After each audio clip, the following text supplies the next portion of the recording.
The changes in the industry, particularly from the audio side, I think have been manifest in digital technology over the last 10, 15 years, both obviously more recently with wireless, but back from my point of view from consoles and speaker processing. We've gone from, I was around as we were transitioning out of big analog consoles in the theater to digital consoles, and had to manage that transition through some tricky moments because, the early digital consoles were tough to handle.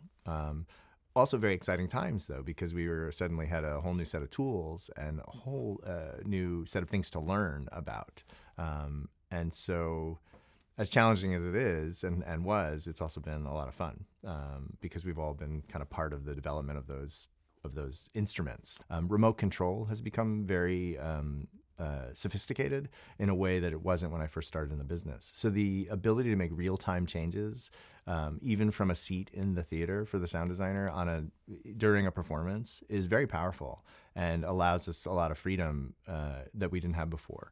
I think moving forward into the future, the sound designer's job doesn't change that much. I think our job is still to tell these stories as best we can, given the available tools and time and resources, and participate in this at the highest possible level.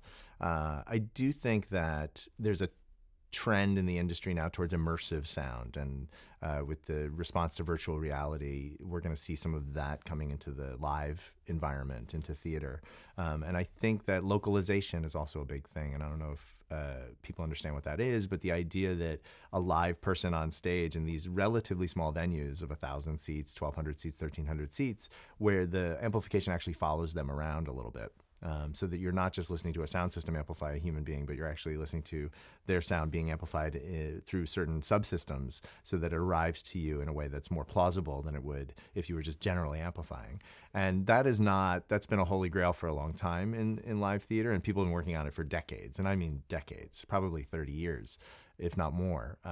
But recently the tools are getting better. There's been a real push to make the tools better. There's tracking, there's matrixing, there's very complicated digital processing that's become available to us to try and do that.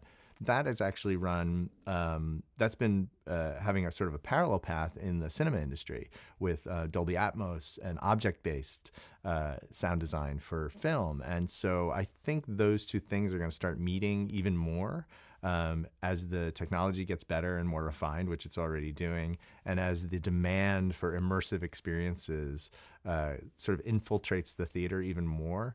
Sound designers are going to have to figure out ways to use that, not just the technology, but the approach to do the thing they're supposed to be doing already, which is to help tell the story better, right? I think that experience of listening to a live person or a live band in a theater, in some ways it's going to change a lot, right? We're going to bring new ideas about what that means to an audience, but I don't know. I still think the job is interesting. It still gets distilled down to this one idea. And I talk to older sound designers about this who aren't even in business anymore, who their goals are the same. The goals haven't changed. It's just the technology changes. The tools change, and sometimes there's an approach that might change. Somebody might bring a new idea into the theater, but we really are just trying to make the best possible transmission of this material to the audience and make it appropriate to the style and to the ideas of the writers and the director and all the people who work on these things. We're a terribly manipulative group of people.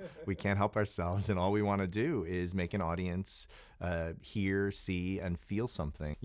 That doesn't change. We're deeply committed to it, and every moment in a Broadway theater is curated to do that. That's our job, and that's what we go to work to do every day, and we moment to moment basis. We're just doing it live, which is a tricky business at best, but it's no different than what anybody who's trying to tell stories is trying to do.